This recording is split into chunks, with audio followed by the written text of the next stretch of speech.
السلام عليكم، اهلا مرحبا الزفلاو.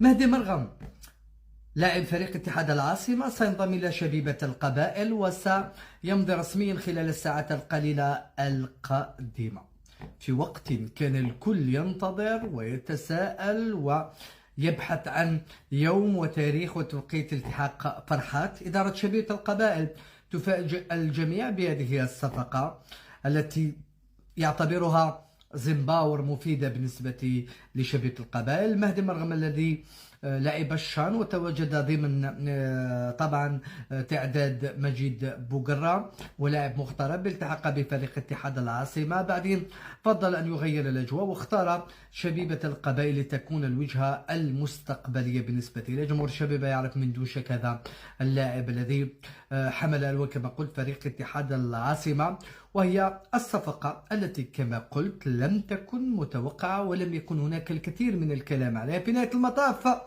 مرغم سيوقع خلال الساعات القادمة رسميا في شبيبة القبائل.